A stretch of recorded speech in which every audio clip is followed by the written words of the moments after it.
Y lo que voy a intentar es plantear una mirada, no mía, creo, sino colectiva, que estamos construyendo desde un contexto que es bastante distinto al anglosajón. Y quizás esto sería interesante también debatirlo, ¿no? Entonces, creo que tenemos una mirada construida desde un entorno mayoritariamente hispanohablante, también con compañeras, por ejemplo, brasileñas, quizá menos portuguesas, y que yo creo que es una mirada que es bastante propia, que en el Estado español está muy influenciada por lo que se ha construido, por la mirada construida desde Abya Yala, y que se distingue, insisto, bastante, creo, de un ámbito tanto académico como activista más anglosajón, y aquí entran cuestiones que tienen que ver con dificultades de traducción, que quizá luego podríamos hablar, ¿no? Y de hegemonías también de las lenguas, etcétera. Creo, decía, que la mirada que compartimos, probablemente muchas de las que estamos hoy aquí, está muy influenciada por lo que se ha construido desde Abya Yala, y en concreto a raíz de todo lo que fueron la implantación de programas de ajuste estructural, la crisis de la deuda, la respuesta política que hubo también a la oleada de tratados de comercio, etcétera, que ponía el foco, insistía en que lo que se estaba era produciendo un proceso de mercantilización de la vida, que lo que estaba en juego era la vida misma, y que la vida se estaba pudiendo resolver en base a trabajos ocultos mayoritariamente en manos de mujeres, ¿no? Estos aspectos que a día de hoy yo creo que los tomamos como muy por dados, o sea, que los compartimos profundamente, creo que sitúan la mirada en un lugar un poquito diferente, ¿no? Entonces yo creo que la mirada que compartimos arranca, o yo diría que arranca o arrancó de dos conceptos centrales. Entonces, los dos conceptos centrales que llevamos ya un par de décadas como mínimo trabajando sobre ellos, y que vienen, insisto, muy marcados también por la mirada política y analítica de Abya Yala, serían el de sostenibilidad de la vida y el del conflicto capital-vida. Entonces, cuando se lanza la propuesta de pensar en términos de sostenibilidad de la vida, es una propuesta que es analítica, es decir, ¿qué queremos entender cuando miramos el mundo? Decíamos, lo que queremos entender son los procesos que sostienen la vida, que exceden, desbordan una mirada dual entre producción de bienes y servicios y reproducción de personas. Porque la producción de bienes y servicios de mercado nos importa en la medida en que reproduce vida, y porque para reproducir vida producimos un montón de bienes y servicios, y no solo en los mercados. Entonces, la mirada de sostenibilidad de la vida, yo creo que tenía o que tiene un planteamiento transversal que intenta romper con la dicotomía producción-reproducción, que es más propia quizá de otras miradas, ¿no?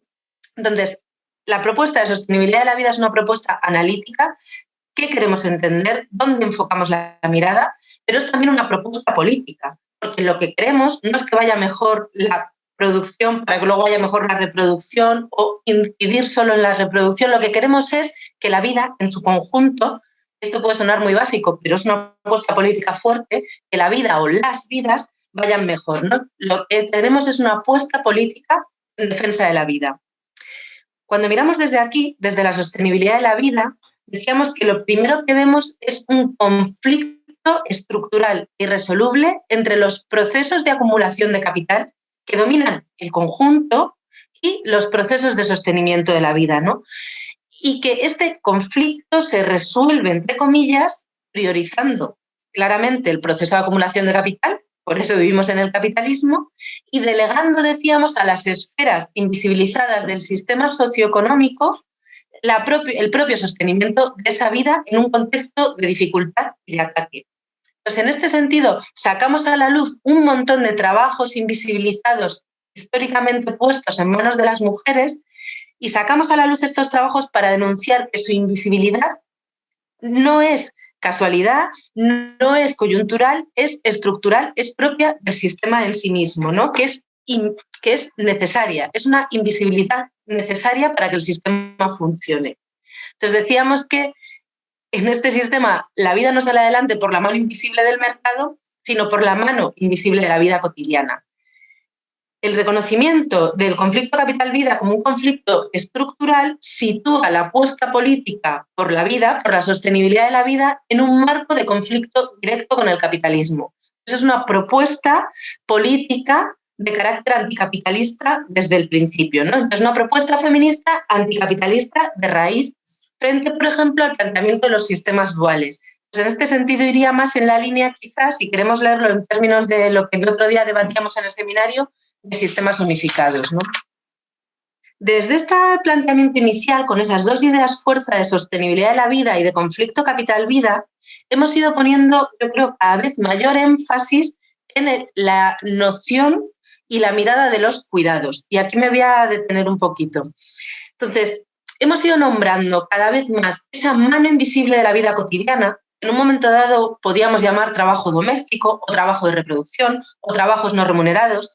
Cada vez más lo hemos ido nombrando como cuidados. Y decíamos que cuidados es el proceso cotidiano de reconstruir la vida en su dimensión afectiva y material. Ese era el proceso cotidiano de reconstruir el bienestar físico y emocional de la gente. Entonces, voy a detenerme un poco en lo que yo creo que han sido los hallazgos más fuertes de esta mirada en los cuidados, su potencia, pero también sus riesgos. Porque os adelanto ya que, que hay quienes estamos como preocupadas si hemos tenido un sobreénfasis en los cuidados y si esto nos está poniendo algunos riesgos, sobre todo políticos. Podríamos hablar también de los analíticos y los conceptuales, pero sobre todo políticos, ¿no? Entonces, desde esta mirada de los cuidados ha habido, digamos, elementos que hemos señalado del mundo en que vivimos que son centrales. Porque esta mirada preocupada por los cuidados, en última instancia, lo que plantea es que cuidados necesitamos todas las personas siempre, todos los días de nuestra vida. Porque decimos que la vida es una realidad de vulnerabilidad, que la vida es una potencia pero no es una certeza. Y que para que la vida sea, la vida hay que reconstruirla cada día, hay que cuidarla. Entonces ponemos la vulnerabilidad en el centro y decimos que la única manera de hacer frente a esta vulnerabilidad es junto al resto, porque la vida vulnerable es una realidad de interdependencia. Dependemos unas personas de otras, siempre. La interdependencia no como algo bueno en sí mismo, ni malo, sino como una condición básica de la existencia que lo que abre es la pregunta de cómo resolvemos esa interdependencia. Y decimos también que la vida vulnerable es una realidad de ecodependencia porque dependemos de la vida de una tierra que nos excede, ¿no? O sea, de una tierra de la que somos parte y que en absoluto es un recurso a nuestro servicio, sino que somos una partecita pequeña de un algo más grande. Esta idea de ecodependencia nos abre un terreno muy potente de encuentro con el pensamiento ecologista y a día de hoy yo creo que muchos de estos planteamientos que podemos nombrar como economía feminista se nombran más bien como ecofeminismo. Entonces hay quien ha llegado a esta mirada de la mano del ecofeminismo más que de la economía feminista en sí, ¿no? Entonces, esta mirada desde la vulnerabilidad, la interdependencia y la ecodependencia es una ruptura directa, decimos, contra un modelo de éxito social que es el modelo de la autosuficiencia que promueve este sistema capitalista heteropatriarcal, donde digamos que te venden que los sueños de éxito individuales son posibles, que no dependes de nada ni de nadie y que se concretan cosas como, por ejemplo, el sistema de pensiones o, como decimos, esa figura del trabajador champiñón, donde para tener éxito en el mercado laboral se te pide que accedas a él como si no tuvieras responsabilidades de cuidados y como si todas tus necesidades de cuidados estuvieran resueltas de una manera invisible, ¿no? Entonces decimos que bajo la hegemonía de este ideal de autosuficiencia, la interdependencia se ha resuelto en clave de explotación y de desigualdad. Entonces el terreno económico no lo entendemos, no entendemos la economía como el sumatorio de individualidades donde cada quien somos más listos que el resto y podemos perseguir nuestro sueño americano, sino que entendemos la economía como esa red interdependiente que teje la vida, que se resuelve a día de hoy en términos de desigualdad, de explotación y de translimitación de la tierra que habitamos, ¿no? Esta idea de cuidados ha ido vinculada a una mirada muy preocupada por la crisis de los cuidados. Entonces, la idea de crisis de los cuidados es también una idea fuerte que hemos lanzado al debate desde los feminismos, ¿no? Y en un primer momento lo hicimos sobre todo para denunciar que mientras los indicadores de mercado iban bien, y estoy hablando de principios de los 2000, por ejemplo, o sea, de antes de que hubiera el estallido financiero de 2007-2008, antes de que el resto hablasen de crisis, decíamos, los indicadores de mercado van bien, pero la vida no va bien. Ese no va bien la vida en lo cotidiano, sobre todo si miramos a las mujeres, a sus vidas agotadas, a cuerpos extenuados, a cuerpos que enferman. A esto lo llamábamos crisis de los cuidados, al mismo tiempo que desde el ecologismo se hablaba ya de crisis ecológica. En un primer momento, la idea de crisis de los cuidados la lanzamos más como si fuera algo novedoso. Decíamos cambios demográficos, cambios en la inserción laboral de las mujeres. Hablábamos luego también de otras cuestiones que quizá les hemos dado demasiado poco seguimiento, como el cambio en los modelos urbanos, la precarización del mercado laboral, etcétera. Pero en todo caso, era más bien una mirada como si la crisis de los cuidados de alguna manera fuera algo nuevo y coyuntural. Y luego fuimos viendo, y aquí quizá tenemos también una ruptura de distintas miradas feministas, pero hay una parte, esta parte más anticapitalista, por decirlo de alguna manera, del feminismo, lo que se ha ido planteando es, pero ¿y cuándo y dónde no hay crisis de los cuidados? Pues si miramos las vidas de las mujeres de clase obrera, estas tensiones, la vida en lo concreto no va bien, estos cuerpos extenuados siempre han sido así. Y si miramos no desde el norte global, sino desde el sur global, la vida nunca, el cuidado cotidiano de la vida nunca ha ido bien. Entonces, más bien hemos pasado de hablar de una crisis de los cuidados como algo nuevo a decir es que esto es estructural en el marco de este sistema. Porque en este sistema lo que está en riesgo es, de manera permanente, la vida. Entonces, con mayor intensidad o menor, pero hay siempre una crisis de la vida misma. Y esto es lo que ahora decimos con el COVID, que claramente el COVID nos ha dado toda la razón y de una manera, digamos, como más inapelable que nunca, ¿no? Esta idea de crisis de los cuidados, que era muy potente, insisto, porque era una mirada precursora y aguda al decir que la vida estaba en crisis y además a nivel global, iba vinculada también al planteamiento de las cadenas globales de cuidados como una mala manera de resolver de una manera reaccionaria, individualizada, privatizada, lo que era un problema colectivo, que era esta misma crisis, ¿no? Entonces, de nuevo, en un primer momento nombramos las cadenas globales de cuidados como si fueran algo relativamente nuevo. Y esto ha sido bien potente porque creo que a algunos feminismos nos ha obligado a mirar de frente la dimensión colonialista de nuestro sistema socioeconómico y de nuestros modos de vida cotidianos también. Entonces, ha sido bien potente esta idea de las cadenas globales de cuidados como nuevas cadenas que se conforman a nivel global, donde mujeres migradas procedentes del sur global están mal resolviendo la crisis de los cuidados en el centro del monstruo, ¿no? Pero en un segundo momento, de nuevo, hemos ido abriéndonos la pregunta de, pero a ver, ¿el empleo de hogar no es nuevo? ¿Las transferencias de cuidados en clave de desigualdad entre mujeres tampoco son nuevas? Es decir, ¿cuán nuevas son estas cadenas de cuidados? Quizá tengan ahora una dimensión global que sí que es más novedosa, pero los cuidados siempre han sido una base invisibilizada resuelta en clave de transferencias desiguales entre mujeres. Entonces, la propia desigualdad entre las mujeres también, esta noción de desigualdad interseccional, multidimensional, es también propia de este sistema que estamos cuestionando. Entonces, esto nos ha obligado a mirar de frente. El sistema es capitalista, es heteropatriarcal, pero también es colonialista, es racista, y esto es el todo en sí mismo, ¿no? Entonces, de aquí empezamos a hablar de esta cosa escandalosa, por ejemplo. Y toda esta mirada a los cuidados ha implicado también una reformulación, implicó también una reformulación de las reivindicaciones y de las demandas políticas. Entonces, frente a demandas que tenían más que ver con la mejora en el marco de los mercados y frente, por ejemplo, a un planteamiento feminista muy centrado en la idea de emancipación a través del empleo, lo que hemos ido planteando es que para vivir mejor, para pelear por la sostenibilidad de la vida o por los cuidados, como queramos llamarlo, la lucha tenía que ser contra ese mismo sistema y contra esos mismos mercados, ¿no? Y aquí es donde se ha empezado a lanzar la idea más bien de poner frente a una economía que pone el capital en el centro, una distinta economía que ponga el cuidado o la sostenibilidad de la vida en el centro. Aquí cada quien como lo quiera llamar, ¿no? Entonces, bueno, todo esto yo creo que han sido elementos que luego en el debate, porque además veo que estoy yendo rapidita, con lo cual nos va a dar tiempo, creo, bien a debatir, todos han sido planteamientos claves, centrales, yo creo que muy potentes, que se han lanzado desde una mirada feminista que surge de las nociones de sostenibilidad de la vida, de conflicto capital-vida, pero que se ha ido centrando cada vez más en el planteamiento de los cuidados. hasta el punto de que, por ejemplo, preparando este seminario, se abría la pregunta de hasta qué punto podemos hablar de un feminismo de los cuidados.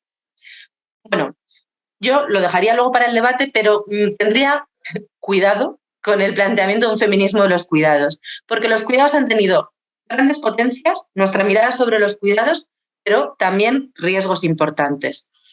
Entonces, entre las potencias de esta mirada yo destacaría 3. En primer lugar, que pone en primera línea del debate, tanto conceptual como político, los cuerpos en lo cotidiano.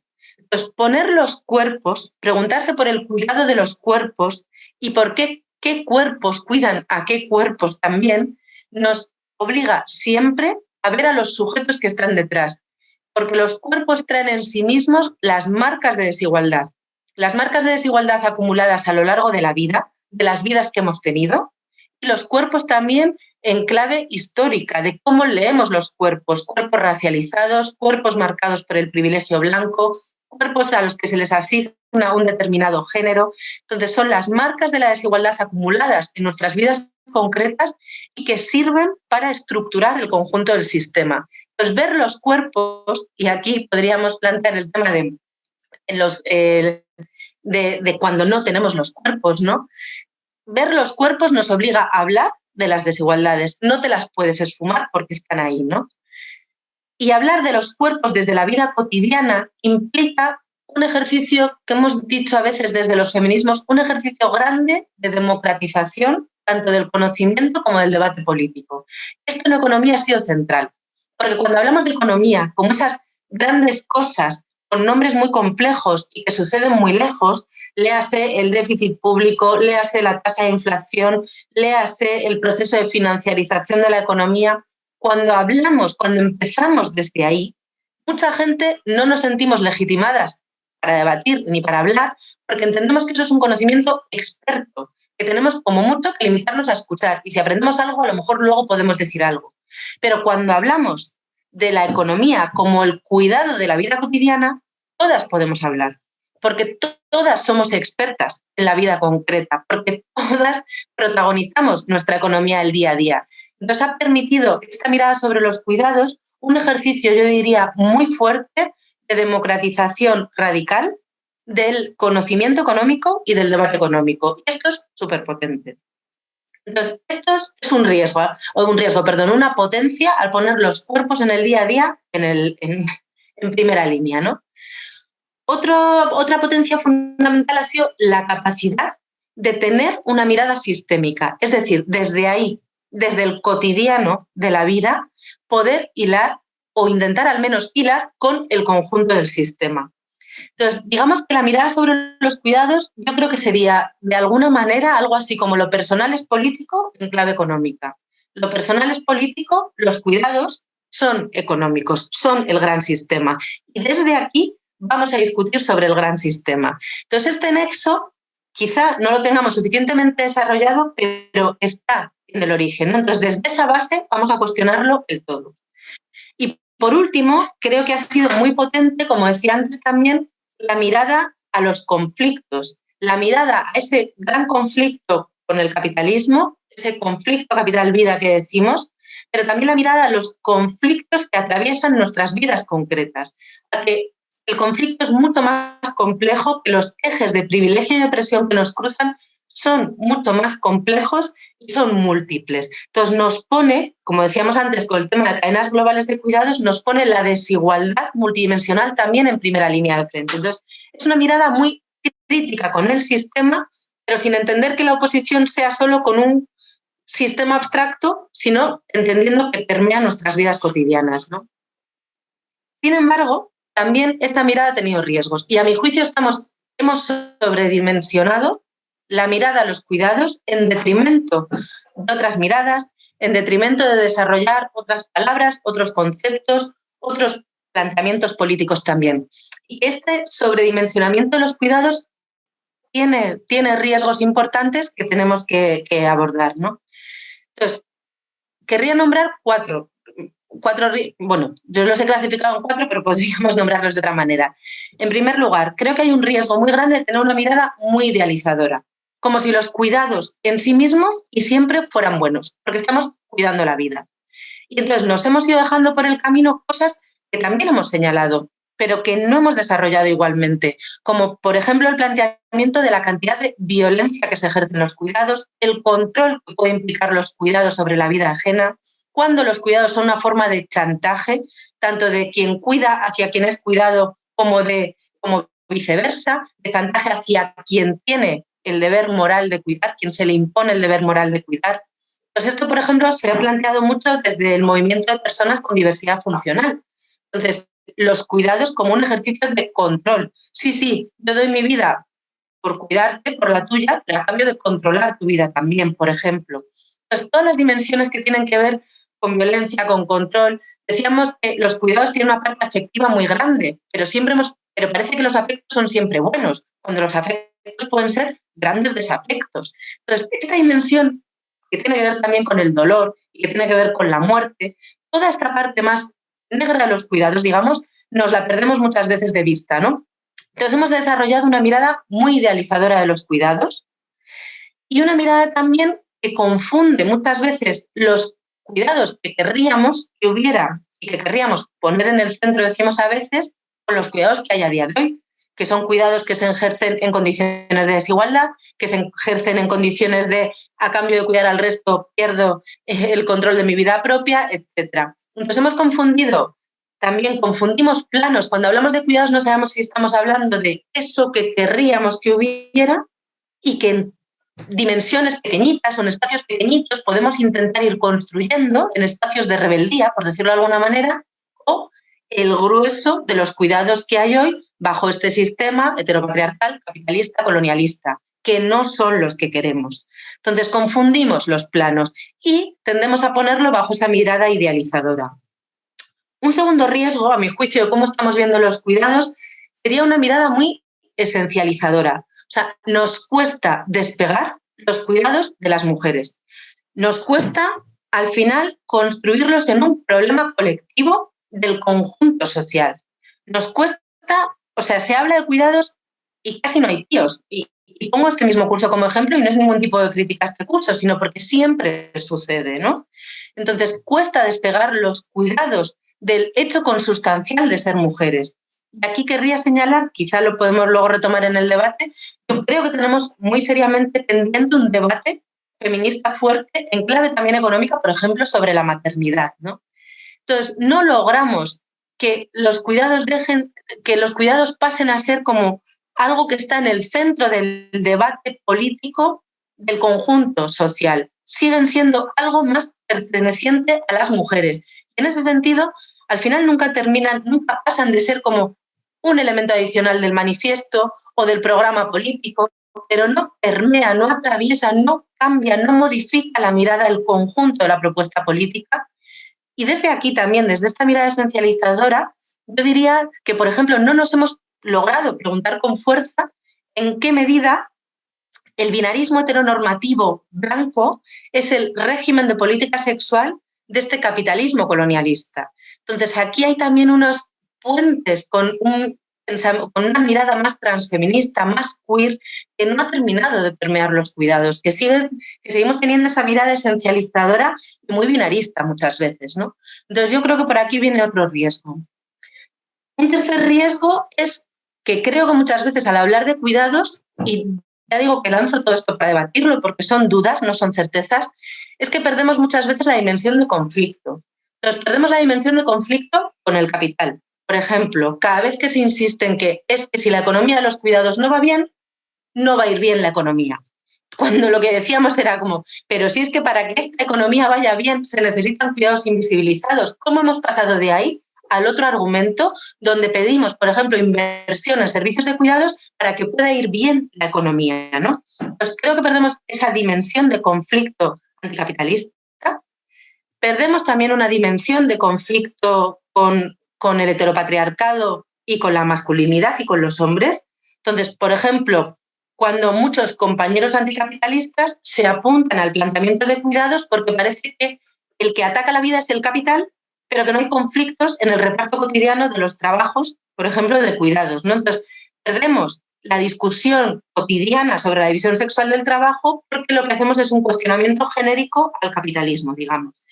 Entonces, esto sucede a veces. A veces también, con el tema de los cuidados, es un discurso que se utiliza por muchos compañeros para poner al final su vulnerabilidad y sus necesidades en primera línea del trabajo colectivo. Entonces, lo de me siento mal porque no me cuidas, etcétera, que esto, digamos que es algo que está permeando, hasta donde yo veo, en muchos también movimientos sociales, ¿no? Entonces, de nuevo, la vida de los hombres como la prioridad colectiva con el discurso de los cuidados por detrás, ¿no? Y luego perdemos la dimensión de conflicto entre las mujeres, aunque, es decir, esa visión interseccional. Entonces, aunque lo intentamos, porque yo creo que muchas veces sí que lo intentamos, no logramos de verdad meter mano a las desigualdades que nos atraviesan. Y para mí aquí el ejemplo clarísimo sería que no tenemos una propuesta política consensuada y fuerte sobre el empleo de hogar. Entonces, ¿qué hacemos con el empleo de hogar? El empleo de hogar, ¿qué lugar ocupa en nuestra apuesta política a un medio-largo plazo, más allá de decir de una manera buenista, en última instancia, que hay que dignificar las condiciones? Entonces, ¿qué pasa con el empleo de hogar? Que es un sitio donde se aterrizan las desigualdades de clase, las desigualdades por estatus migratorio, por racialización. Y por último, el último riesgo de los cuidados, yo diría que es, al final, en clave de apuesta y de propuesta política concreta, tenemos una mirada muy reduccionista y con poca fuerza. Entonces, cuando decimos, pero bueno, ¿y este planteamiento genérico en qué se aterriza? Entonces, cuando pensamos en clave, por ejemplo, de políticas públicas, al final terminamos pensando en atención a la dependencia, en infancia y en conciliación. Y por muy interesantes que sean estos tres elementos, no deja de ser una mirada sectorializada, no deja de ser una parte de las políticas públicas, pero no hacemos una enmienda a la totalidad de las políticas públicas y del estado del bienestar, que luego iré a ello, desde esta mirada de los cuidados con contrapropuestas concretas, ¿no? Entonces yo creo que se nos queda muy reducido y muy sectorializada la propuesta concreta. Y si no, lo que tenemos es ese planteamiento amplio de la vida en el centro. Y últimamente, además, lo de la vida en el centro lo dice cualquiera, porque es que al final, ¿quién no va a estar a favor de que la vida esté en el centro? Entonces es un planteamiento político que se puede descafeinar claramente, que se puede vaciar, que se puede optar muy fácilmente si no lo llenamos de un contenido fuerte que recupere esas dimensiones de conflicto que decíamos antes, ¿no? Entonces, frente a esta situación, ¿por dónde vamos? Y aquí es donde necesitamos este diálogo con otras miradas como la de Sue Ferguson, ¿no? Y como la de Verónica Gago, que hablará el otro día, arraigada a las luchas concretas, que será el seminario último, ¿no? Entonces, ¿qué hacemos en este contexto desde esa doble cuestión conceptual y política? Pues yo de nuevo aquí voy a lanzar dudas, en absoluto certezas. A mi juicio yo creo que tenemos que hablar menos, mucho menos de cuidados. Y tenemos que hablar más de otros conceptos que se nos han ido quedando en el camino. Que tenemos que recuperar el planteamiento, por ejemplo, la idea de sostenibilidad de la vida. Quizá no tanto como una propuesta analítica, o sí también, pero quizá más como una manera de nombrar un horizonte político de transformación. Entonces tenemos que recuperar una batería más amplia de conceptos, más coordinada. Y en esta recuperación tenemos necesariamente que inventarnos nuevas palabras.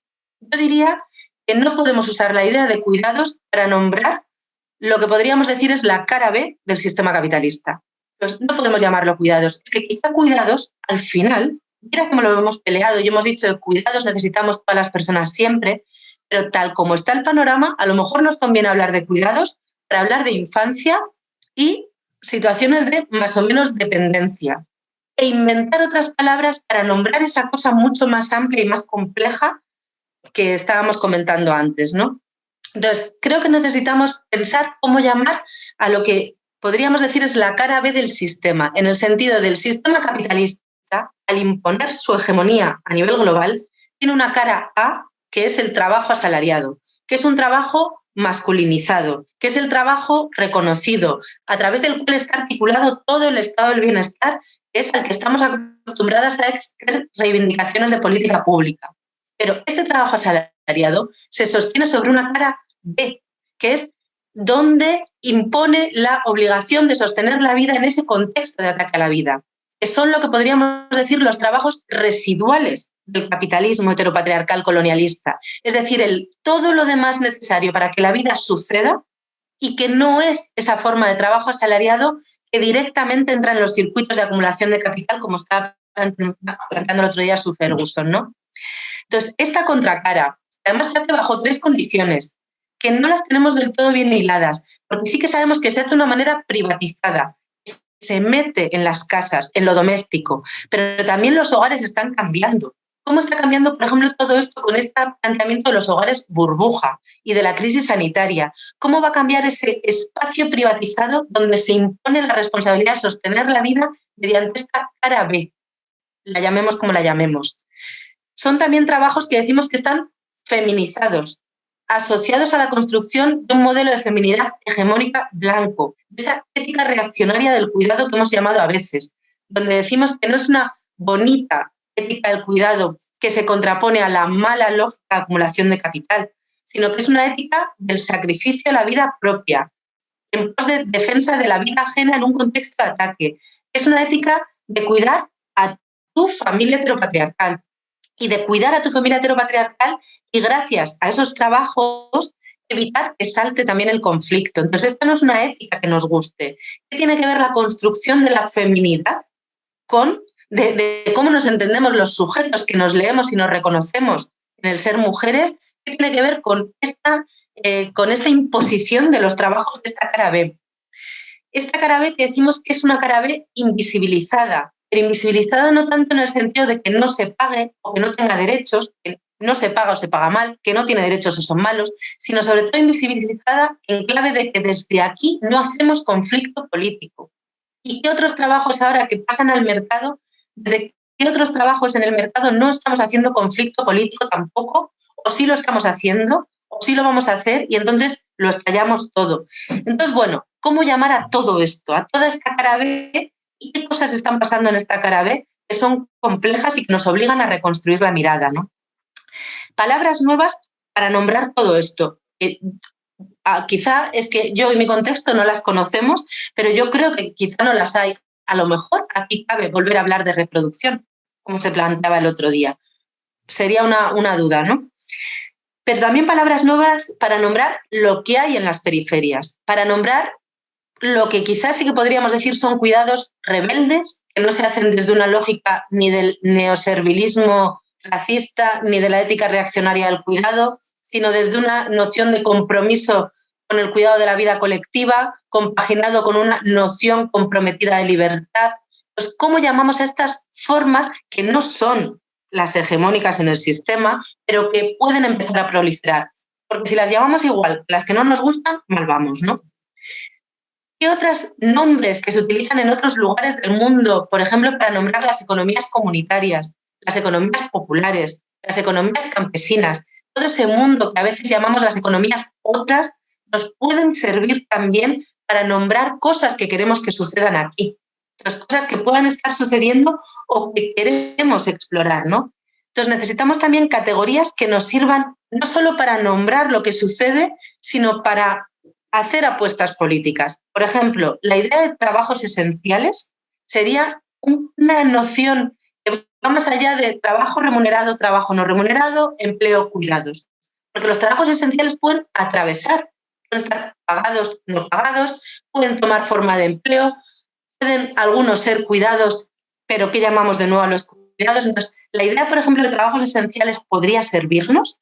¿Y qué entendemos por trabajos esenciales? Porque para poder decir cuándo un trabajo es esencial, hay que preguntarse cuál es la vida que queremos sostener. Esto es un debate político. Entonces, no se puede decir esto es esencial, esto no es esencial. Tiene que haber un debate colectivo previo, ¿no?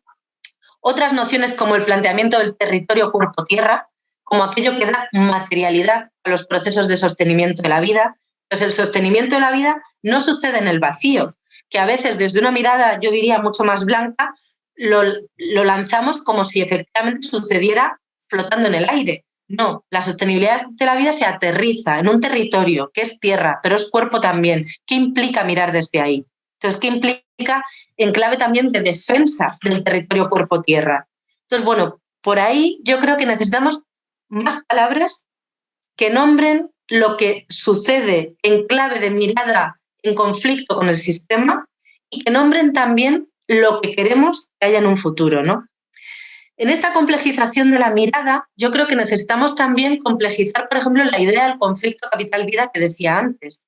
Porque otra cosa que nos ha pasado al hablar del conflicto capital-vida, al menos tal como yo lo veo, parece que el capital es un ente abstracto. Y sin embargo, el capital, volviendo a las feministas marxistas de los 70, el capital tiene rostro. Entonces hay sujetos concretos detrás del capital.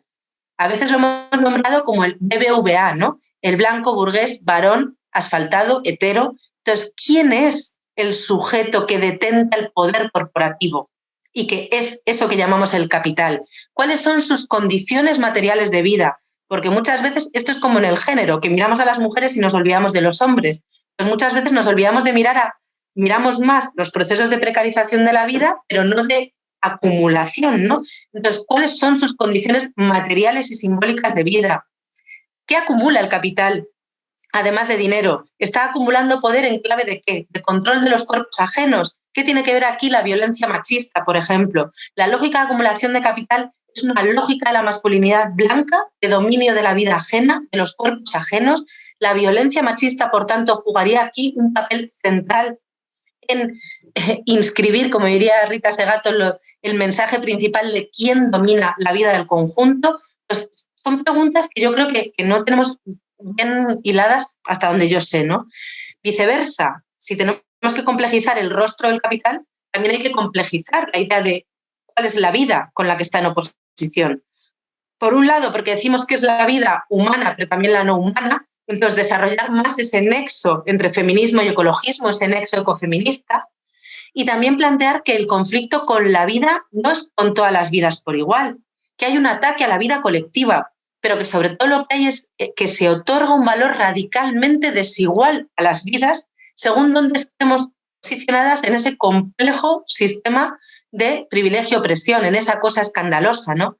Entonces, que lo que decimos en última instancia, que en este sistema hay unas muy poquitas vidas que valen mucho, que lo valen todo a costa del resto, que serían las del poder corporativo. Entonces, sí hay vidas que salen muy bien paradas, que luego hay otras muchas vidas que valen en la medida que se ponen al servicio de esa vida privilegiada, que serían las vidas de quienes habitamos los terrenos de la precariedad desigualmente repartida y que nos abren margen para el ejercicio del privilegio también, no solo para que se nos ataque, sino para ejercer privilegios.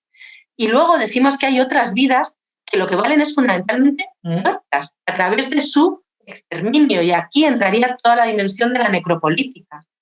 Y luego otras vidas que incluso podríamos decir que no valen ni muertas, y es terrorífico decir esto, pero bueno, que sería lo que Bauman llamaría los desechos humanos, ¿no?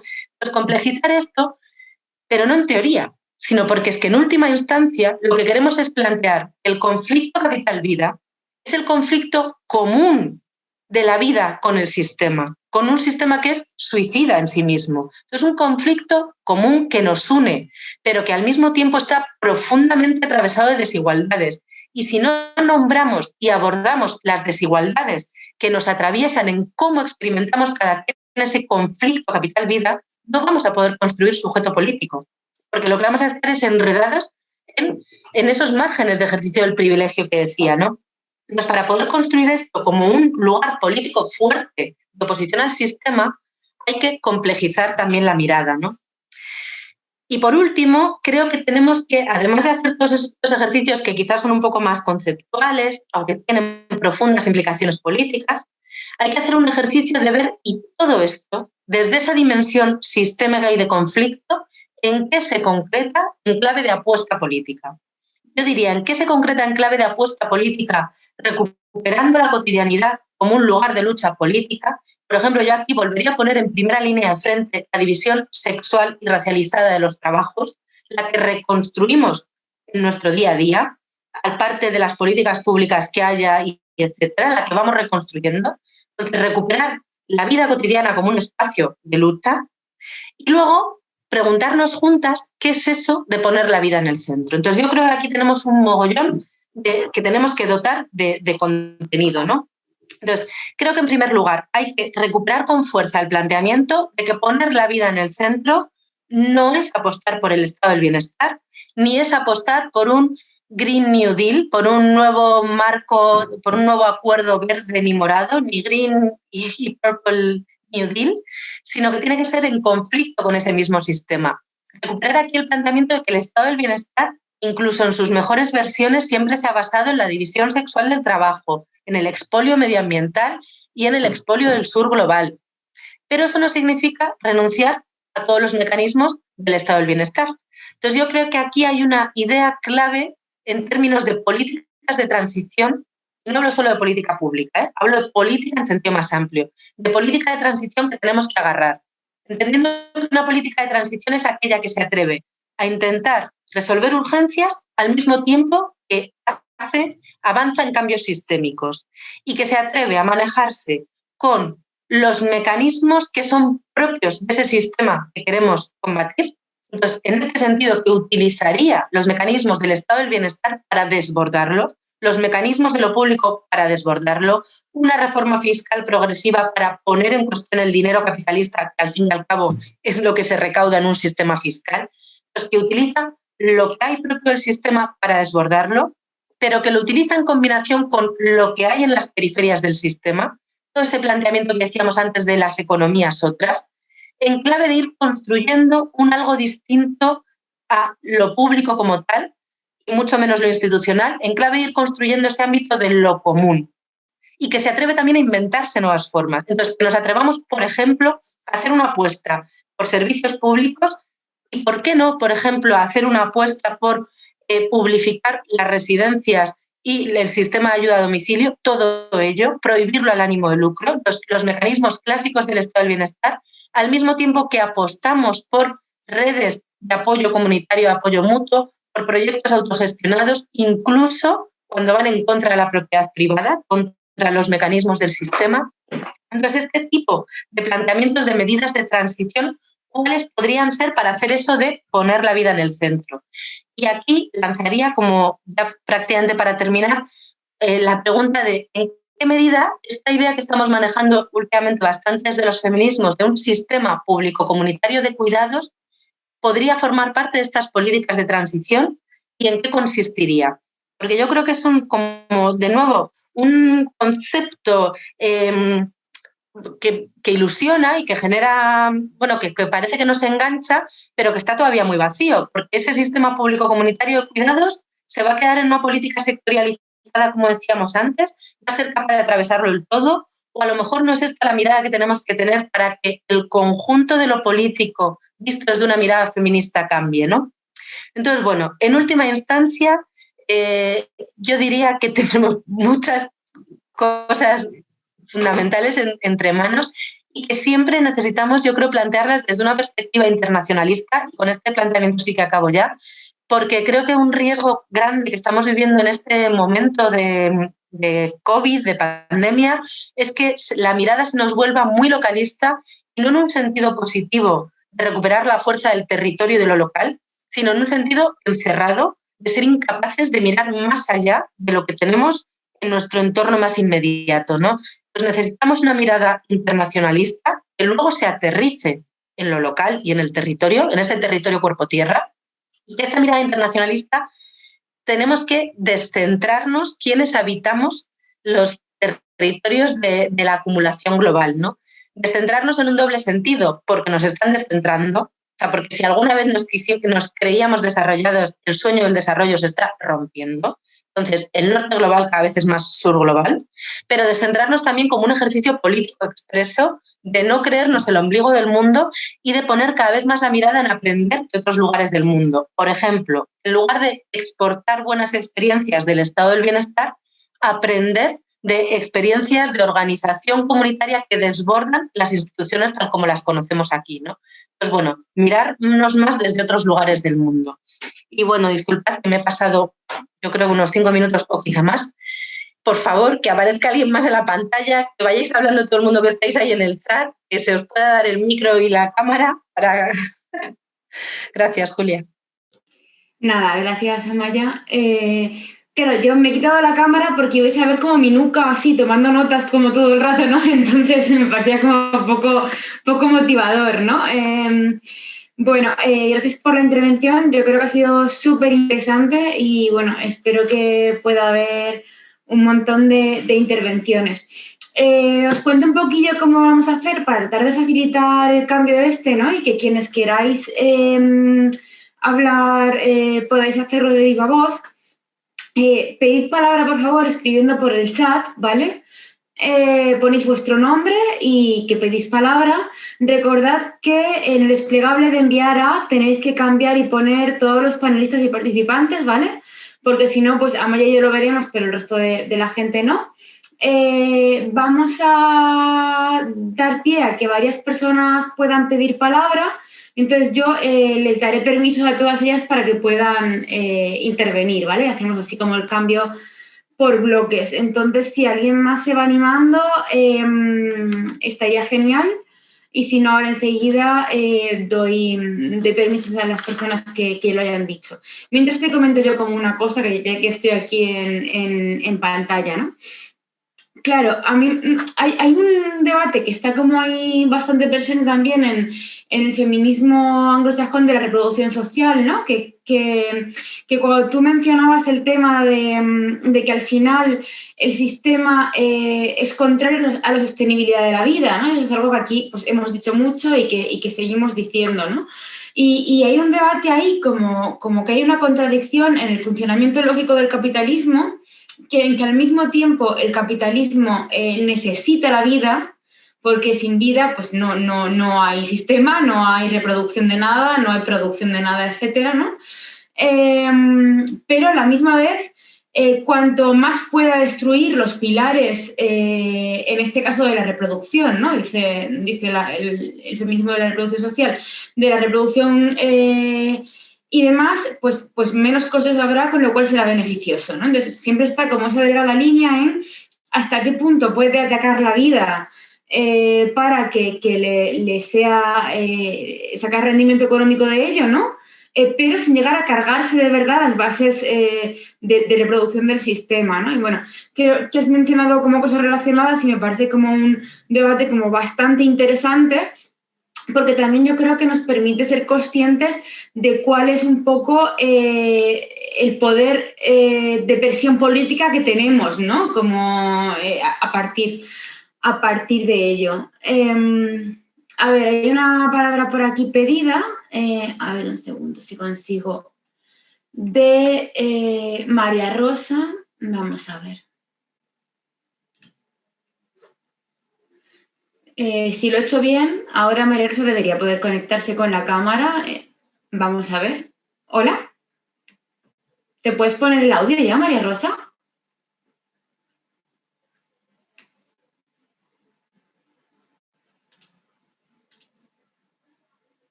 Silenciar. A ver, ¿ahora sí? Ahora, perfecto. También te puedes poner la cámara, si quieres. Bueno, sí, lo intento.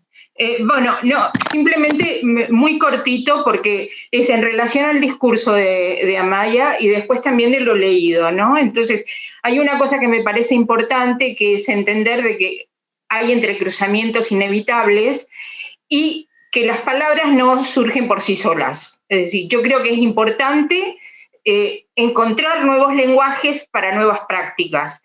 Pero lo que pasa es que como que estamos muy sectorizadas, como que el feminismo tiene cada uno su parcelita. Y en lugar de estar abiertas al diálogo auditivamente, es decir, de saber escucharnos, lo tomamos siempre como una crítica y como una lucha, ¿no? Es decir, es como que tenemos muy impreso todavía el individualismo que no nos permite establecer ese diálogo.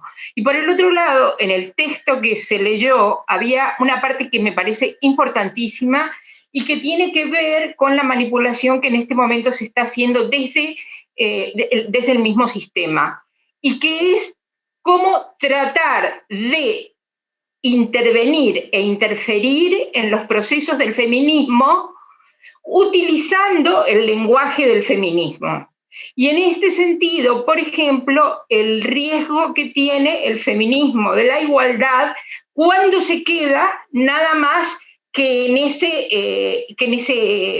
ese parterre, ¿no? Y entonces nos olvidamos de las otras miradas y se hace imposible el diálogo. Eso es lo que a mí más me preocupa en la que es la práctica cotidiana. Soy trabajadora de cuidados, entiendo perfectamente lo que significa encontrar nuevos aspectos de nombres al cuidado, el chantaje afectivo, lo que es la implicación dentro del trabajo, cómo haces para no pasarte individualmente en lo que estás haciendo, y no quiero extenderme porque creo que hay muchas compañeras, solamente quería apuntar eso. Gracias. Gracias, María Rosa. Ahora a Neus, que había pedido palabra. Neus, adelante. Hola. Hola. Bueno, primero de todo, gracias, Amaya, por estas reflexiones que como mínimo siempre que te oigo me hacen mover neuronas y para mí es muy importante. Yo tengo la percepción que es verdad, y yo creo que en un momento de tu intervención lo señalabas, que el capitalismo o en definitiva los poderes dominantes nos están robando las palabras, incluso las ideas, ¿no? O sea, por ejemplo, ahora es fácil ver que todos los partidos políticos están hablando de sostenibilidad de la vida, están hablando del tema de cuidar, de poner en el centro los cuidados. O sea que yo creo que es verdad que nos están robando las palabras, y en este sentido sí que estoy de acuerdo contigo, si te he entendido bien, que tenemos que hacer un esfuerzo para estas palabras ya de alguna manera llenarlas de contenido y de propuesta política, ¿no? Y tal. Y te quería preguntar, a ver si de alguna manera has reflexionado o has pensado, porque yo siempre me encuentro que tengo una dificultad cuando intento llenar de contenido a estas palabras, ¿no? que las hemos potenciado desde el movimiento feminista, de qué significa o cómo podemos identificar las necesidades básicas de las personas, que entiendo que de alguna manera se construyen en contextos sociales diferentes y que es un debate que no es fácil, que es complejo, ¿no? Y tal, porque yo creo que desde mi punto de vista el identificar las necesidades básicas en diferentes contextos sociales y políticos es un elemento central para ir construyendo y llenando de contenido las palabras estas que yo creo que actualmente ya son consenso de los feminismos y tal, ¿no? En este sentido, no sé, sí que encuentro a faltar un debate y del conjunto de las izquierdas y también del movimiento feministas para identificar qué son las necesidades básicas sociales. Y digo también desde los feminismos porque posiblemente el debate desde los feminismos puede aportar a temas fundamentales sobre el conjunto de estas necesidades básicas que podemos hacer sobre las izquierdas.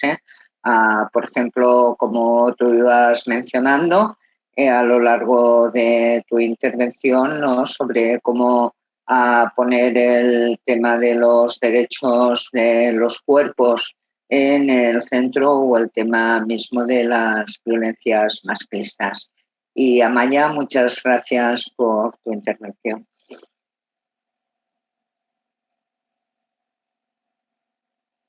Vale, que está silenciada. Te agradecía, Neus, la intervención. Tenemos una palabra de Judith. Si te parece, Amaya, que hable Judith y después respondes y esperamos un poquito a ver si animan más compañeras. Judith. Hola.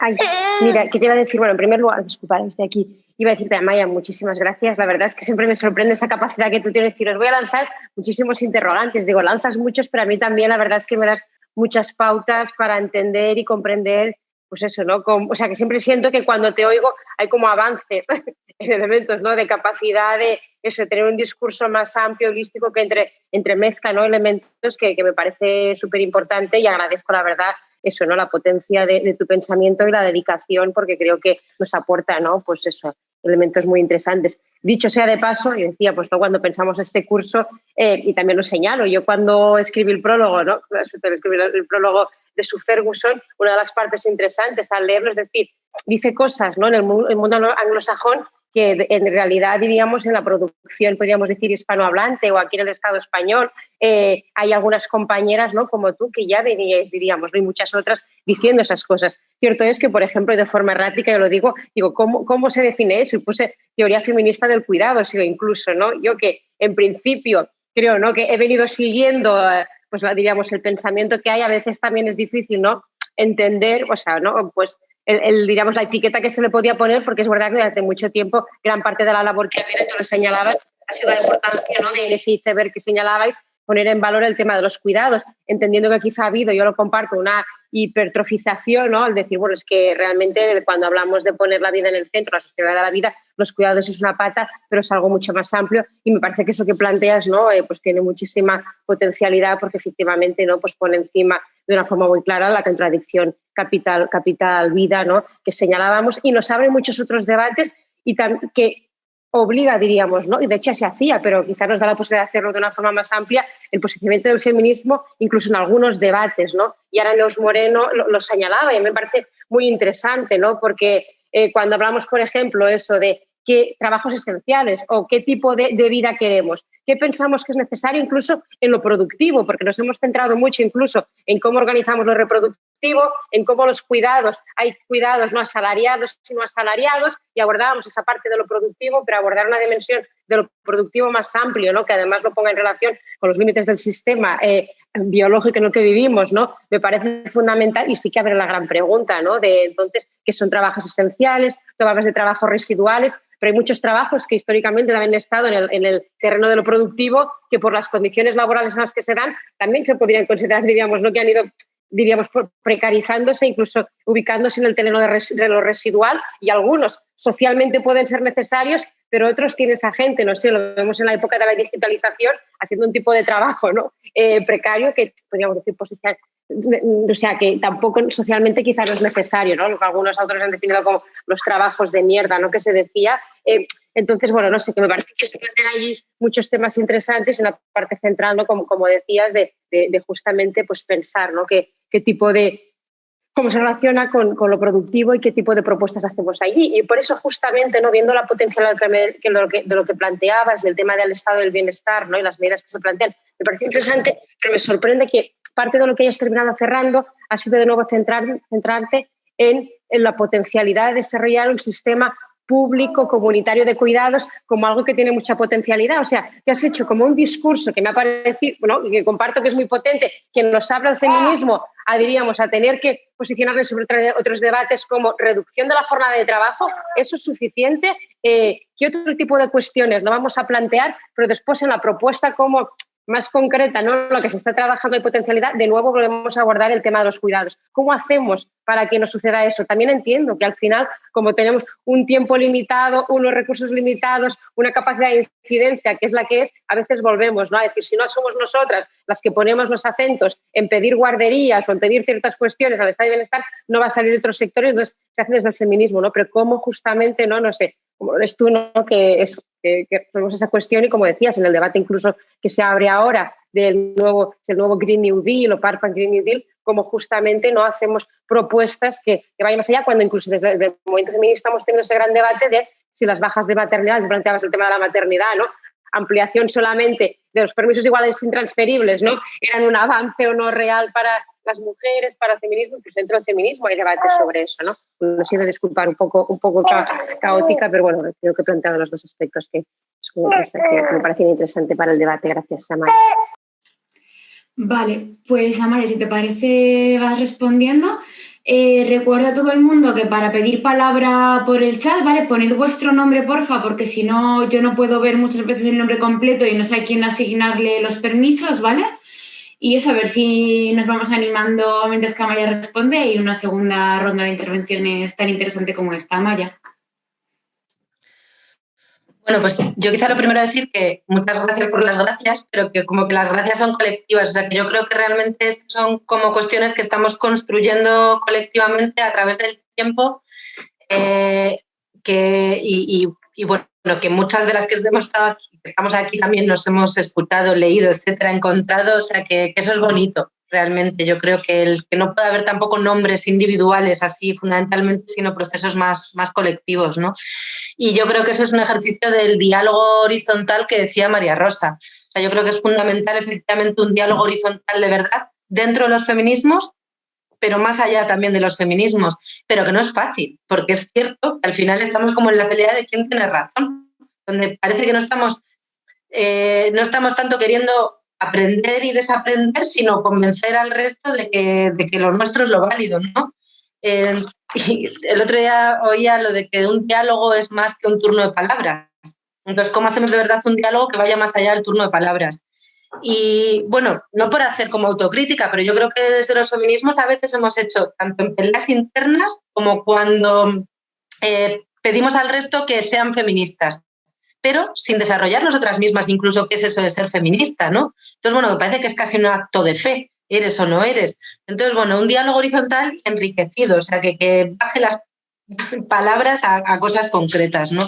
Y bueno, que es un gusto poder estar aquí haciendo esto con vosotras.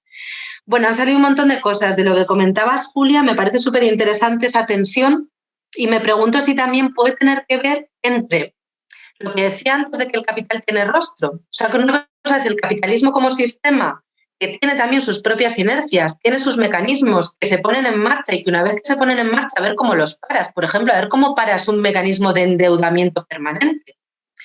Y otra cosa son los capitalistas concretos. Los capitalistas concretos que ellos quieren acumular, pero son conscientes, o sea, pero ¿hasta qué punto piensan que ellos con lo que están haciendo están destruyendo el conjunto de la vida? Entonces, creo que también tiene que ver con las dimensiones temporales.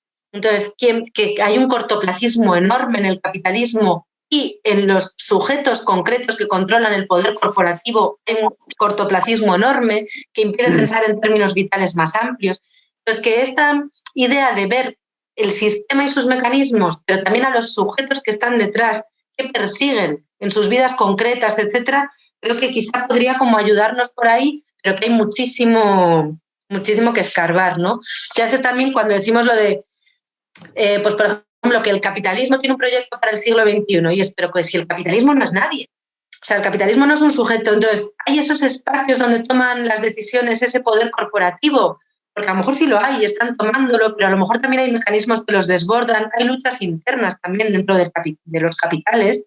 Entonces, que profundizar mucho más en todo eso, yo creo que sería súper interesante. Y esa contradicción que señalas, yo creo que es exactamente la que se ha vivido con lo de lo paramos todo para que la vida no se hunda, pero no lo podemos parar todo porque entonces se hunde todo también. Entonces, que es que hemos vivido como el momento concreto donde esa tensión se ha hecho súper patente para todo el mundo, pero hay que leerla en clave sistémica anticapitalista. Yo creo que es lo fundamental y no como de una especie de inevitabilidad donde si se hunde el comercio y el turismo y los bares, pues nos hundimos todo el mundo. Y es como, pues si tenemos un sistema socioeconómico que nos está hundiendo, habrá que cambiarlo. Entonces, ir viendo por dónde, ¿no? Lo que decía también María Rosa de la manipulación del sistema y sobre todo el feminismo a la igualdad, yo estaría de acuerdo y más en un momento donde creo que nos están vendiendo que como que existen dos grandes proyectos capitalistas, el bueno y el malo. Entonces, el bueno es el de la Unión Europea, lo que llaman algunas compañeras el neoliberalismo de colores. Entonces, es capitalista, pero defiende los derechos de las mujeres y de las minorías y de no sé qué. Y ahí todo el mundo puede conseguir sus sueños de éxito. Y el malo es el de Trump, y el de los hombres fuertes, porque son proteccionistas. Y entonces, poder desvelar que la violencia explícita del America First de Trump es la violencia implícita del neoliberalismo de colores. O sea, que mientras que uno prohíbe el aborto, al final el otro está promoviendo la existencia de trabajadoras de hogar y cuidados en condiciones precarizadas. Entonces, que no son tan distintos los discursos. El feminismo y la igualdad creo que puede jugar a veces un mal papel en ese sentido, efectivamente. No me quiero enrollar, o sea, me parece que todo esto da para mucho más, pero intento ir un poco rápida para que haya más turnos de palabras. De lo que comentabas, Neus, decías llenarlos de contenidos y total, pero además hilarlos. O sea, que por ejemplo no puedan decir poner la sostenibilidad de la vida en el centro y no querer hablar del conflicto capital-vida. Es como no, esto van juntos. Entonces, si hablas de cuidados, vas a hablar del otro también. Entonces, ¿cómo conseguimos llenarlos de contenido y vincularlos de manera que no nos desarticulen, ¿no? La mirada amplia? Y el debate sobre las necesidades me parece fundamental. Es que al final, cuando decimos poner la vida en el centro, no es cualquier vida, es una vida que merezca ser vivida, el buen vivir, el buen convivir, como lo queramos llamar cada quien. Pero al final, ¿qué compone eso de la vida que merece ser vivida, del buen convivir? O sea, ¿cuáles son las necesidades que hacen que la vida valga la pena, ¿no? Pues eso efectivamente es un debate que yo creo que damos como a varios planos, que lo damos cuando lanzamos un manifiesto el 8 de marzo y decimos que estamos viviendo malvivires, que tenemos precariedad en la vida porque no satisfacemos bien esas necesidades. Entonces tenemos nuestra más o menos idea. Lo lanzamos también cuando hacemos una investigación y decimos que la economía no va bien. Pero sobre todo lo que hay que hacer es dar este debate en términos más amplios y democráticos. Es que, a ver, colectivamente, ¿para dónde queremos ir? O sea, si esto no lo queremos, ¿hacia dónde? ¿Cuáles son los trabajos esenciales para sostener qué? ¿Qué necesidades, efectivamente? Entonces yo creo que hay un debate, como tú decías, crucial, pero que está. Que lo que tenemos que hacer es ver cómo democratizarlo y cómo meter mirada feminista ahí, porque totalmente de acuerdo. O sea, que cuando digamos que es esencial, tenemos que meter una mirada feminista. Esencial es abordar las violencias machistas. Esencial no es solo tener una casa, sino poder vivir segura en tu casa. Y aquí tenemos debates como la reproducción asistida es una necesidad que planteamos desde cómo vemos la reproducción asistida desde el feminismo, porque esto se traduce en claves, por ejemplo, que tiene que ser un derecho promovido por la sanidad pública, sí, no, hasta dónde, donación de óvulos, sí, no, o sea que es que tenemos que meter mirada feminista, tenemos que resolver debates nuestros propios feministas, entonces totalmente de acuerdo que por ahí hay mucho mogollón. De lo que decías, Judith, o sea, yo entendí perfectamente cuando leí lo de feministas, de un feminismo del cuidado, porque es verdad que lo hemos enfatizado hasta la saciedad. Entonces, más bien yo creo que la cosa es como pararnos y decir, bueno, a ver, pero ¿para dónde vamos, no? Entonces, planteabas como muchas cosas. Yo querría decir tres solo. Por un lado, decías lo de qué queremos en lo productivo. Y yo totalmente, bueno, me voy primero al otro. Cuando hablas tú lo de que a veces puede haber trabajos esenciales que estén también en esa cara A, que en la cara B puede haber trabajos que no son esenciales. Por ejemplo, cuando se decía lo de es que tener la casa como los chorros del oro no es esencial y es parte de la cara B, efectivamente. Entonces, hay también en esa cara B que tiene que ver con reconstruir determinadas subordinaciones de las mujeres o subordinaciones de las mujeres de clase obrera, etcétera. Entonces, no pensar cara B necesario, cara A no, sino que es mucho más complejo, además de que la relación cara A, cara B es más permeable. Yo por eso decía esa idea de invisibilidad, que sea como más gradual, no o B o A, sino que es un proceso más complejo. ¿Y cómo está cambiando todo eso? ¿Qué transferencias se dan de un lado para otro? ¿Cómo mutan las dimensiones de la invisibilidad? A lo mejor ahora hay más trabajos que antes eran no pagados que sí se pagan, pero se hacen en unas condiciones, o sea, bajo una pérdida sistemática de derechos, con lo cual es más invisible o hay menos lucha sindical, aunque se paguen. Entonces, complejizar esa mirada, ¿no? Y luego decías lo de poner más, ¿qué queremos en lo productivo? Y yo estaría de acuerdo en eso que podemos llamar. O sea, que tanto enfatizar que economía es más que lo que pasa en los mercados, a veces hemos dejado de mirar a los mercados. Entonces, como es que tenemos que volver a mirarlos desde otro sitio, pero no os lo podemos dejar fuera. Y sí que creo que a veces nos los hemos dejado fuera, ¿no? Esto vinculado a lo del sistema público comunitario. Yo aquí, perdón, pero voy a contar un pelín mi vida concreta. Yo estuve, en julio me tocó hacer en junio una intervención en el Congreso con la idea de un sistema público comunitario de cuidados, que me generó muchísimas contradicciones por todo esto que estamos hablando. Pero era como, bueno, podemos intentar llegar ahí con un planteamiento de cuestionamiento del sistema, entrando por la puertita de los cuidados para plantear algo más amplio. Entonces eso es una estrategia, pero la verdad me parece que tiene muy poco recorrido, porque vuelve otra vez a caerse en menores, en dependencia, en no sé qué. Entonces es que a lo mejor hay que mandarlo a paseo. Pero por otro lado, yo creo que muchísimas compañeras dentro del feminismo están hablando de un sistema público comunitario de cuidados y están centradas en eso. Entonces, si muchas compañeras están centradas en eso, a lo mejor es que hay una potencia en eso de nuevo o qué. Entonces, a mí me genera muchas dudas. Y ya termino de contar mi vida, pero, por ejemplo, yo un par de textos que he sacado últimamente, uno con el tema del sistema público comunitario de cuidados, mucha gente me ha dicho que le había encantado. Y otro que era más como de qué planteamientos para parar la rueda capitalista, de compañeras feministas no me ha escrito casi nadie. O sea, no se lee directamente cuando entras desde otro sitio. ¿Qué nos está pasando ahí también? Y no, o sea, que no es por contar mi vida, sino porque creo que son como cosas elocuentes de por dónde andamos también. Es que a nosotras mismas yo creo que nos cuesta. No sé. Bueno, me callo para que haya más. Vale, hay dos palabras y hay también un comentario por el chat de Hugo que voy a leer primero a ver si mientras tanto se anima alguien más, ¿vale? Lo leo en voz alta para que quede grabado y que luego, como esto se va a difundir el audio, ¿vale? Se pueda escuchar. Dice Hugo, muchas gracias por enfatizar que conceptualizar el conflicto capital-vida solo vale si tenemos bien claro que hay un grupito de vidas que salen material y simbólicamente muy bien paradas, tal y como este se está resolviendo actualmente. Ya hicimos bastante el canelo en los 90, refugiándonos en la sacia reivindicación de poner la economía al servicio de la sociedad y no al revés. ¿Vale? Y ahora hay una palabra pedida por parte de Ana, que como no sabía qué Ana era porque hay dos Anas, pues le he dado permiso a las dos, así que la Ana que sea se active la cámara y el audio. Hola. Que se ve. Bueno, lo primero me sumo a las gracias, me ha encantado la ponencia y el debate que se ha abierto también. A mí, como a todas, creo que esto entra más duda que certeza, pero dentro del debate que hay, a mí hay una cosa que no sé cómo lo veis vosotras, pero a mí el problema principal que yo veo cómo enfocamos esto es que nos falta el modelo civilizatorio al que aspiramos. Es que eso está por construir. Tenemos pequeñas medidas o concretizamos a lo mejor lo transitorio, pero no sé si es por cobardía, no sé cómo llamarlo, o porque nos ha dado miedo decir lo que pensamos, ir más allá. No enfatizamos en eso. Por ejemplo, a mí me gusta mucho cuando Raquel Gutiérrez habla que tenemos que salir de la red pública, de la república y construir y ir a la red común. No, esa es la idea a la que vamos. Y esto va mucho más allá, por ejemplo, y encima este lo pone encima, como había comentado ya, el tema con el tema de la crisis ecosocial y el tema del ecofeminismo.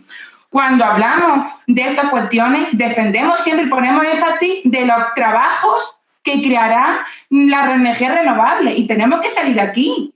No vamos a construir más empleo. El centro, por mucho que decimos centro en la vida, el centro programático de las izquierdas sigue siendo el empleo, no sigue siendo la vida. Tenemos que salir de aquí. Cuando entramos en los debates, renta básica, trabajo garantizado y los derechos garantizados, es a lo que aspiramos. No, creo que ese, ¿cómo garantizamos? Yo sí creo que es muy importante, o al menos de forma transitoria, mientras que vamos construyendo poquito a poco ese modelo civilizatorio, eso público, comunitario, no puede servir mucho, porque es la rama que puede, ese puente que nos puede ayudar a seguir construyendo eso. Pero ahí, por ejemplo, me parece fundamental cuando hablamos de trabajo, de empleo, que eso es algo que siempre ha diferenciado el movimiento feminista y el ecofeminismo principalmente, hay una cosa clara. La mayoría de empleos tenemos que entender que los trabajos que deben existir al modelo que aspiramos son los que sirvan para la reproducción de la vida. ¿Cuáles son esos? No son esenciales o no, sino que no hay otra cosa, que el empleo y el trabajo no pueden controlarnos, ya no materialmente, sino emocionalmente. Creo que para mí esas son claves que no sé cómo pensáis las demás. Vale, hay una palabra de Nati ahora.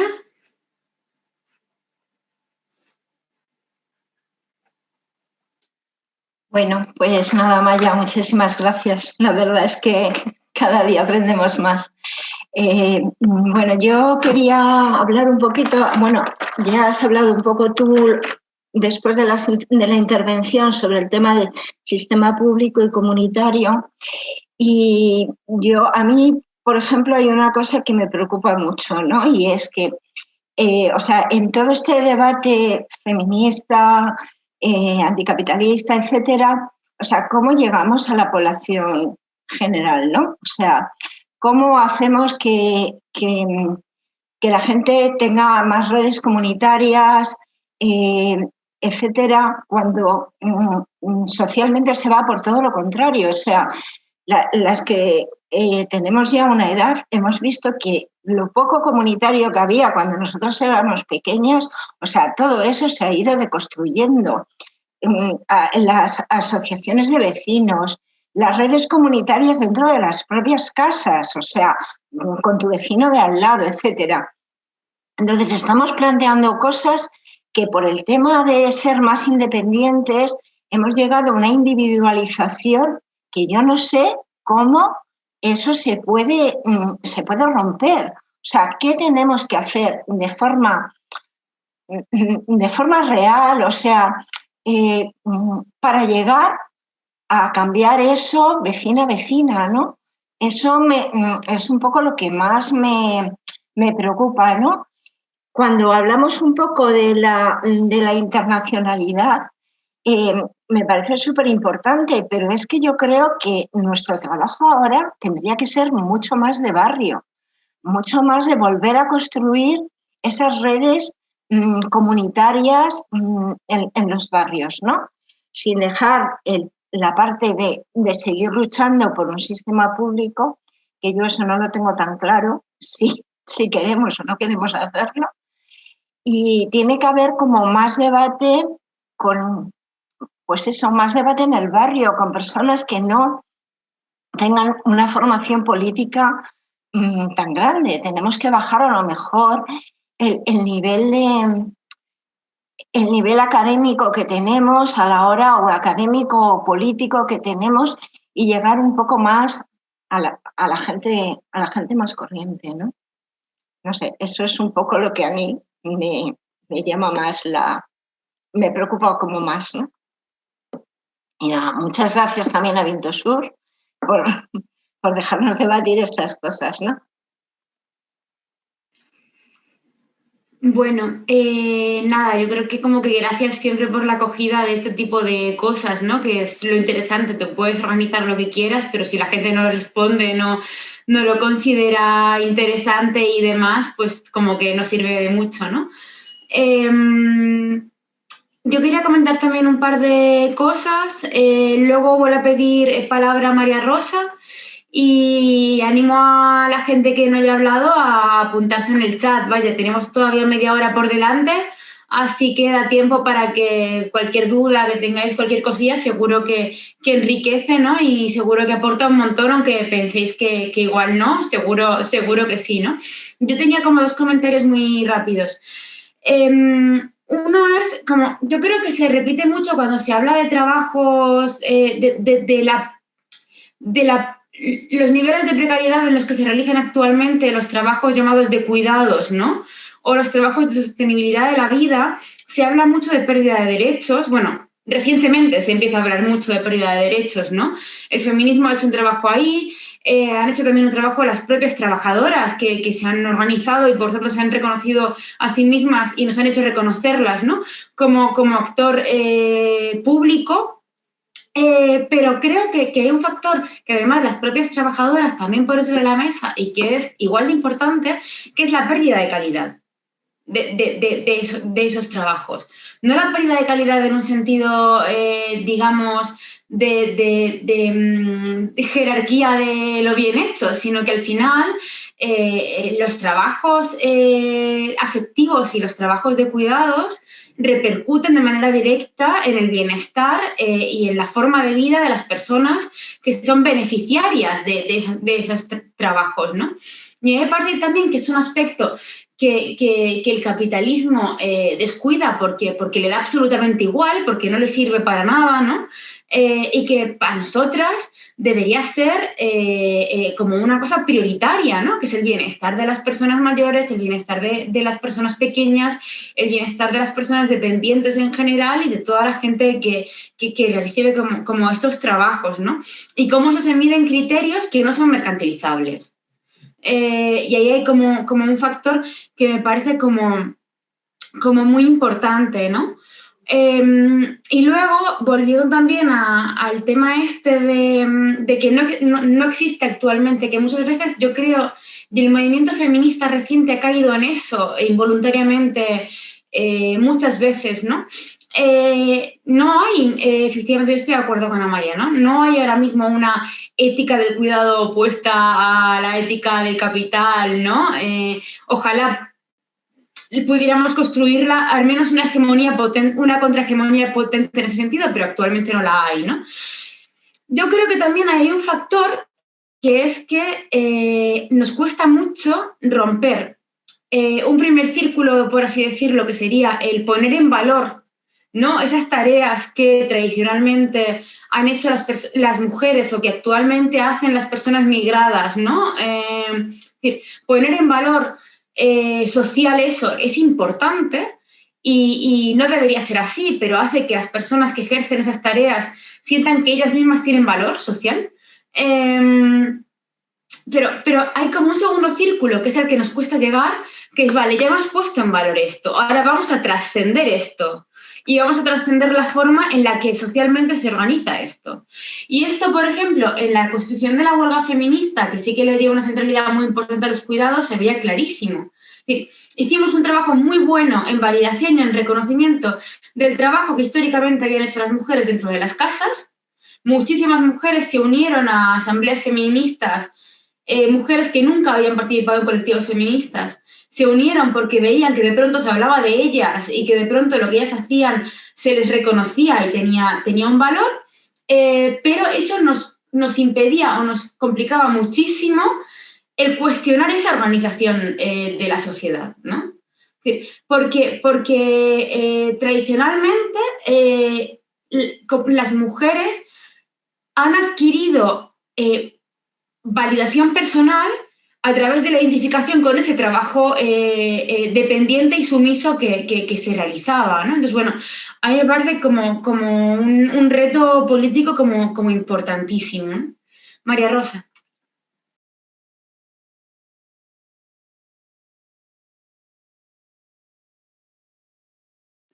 Ara. Sí, totalmente de acuerdo con todas y simplemente en relación a lo que ha ido surgiendo cuando hablabais, que, bueno, yo creo que aquí tenemos que distinguir lo que es la creación de comunidades, es decir, como decía, no era Judith, sino creo que era Neus o, no, bueno, no importa, la otra compañera que habló del problema de la comunidad, ¿no?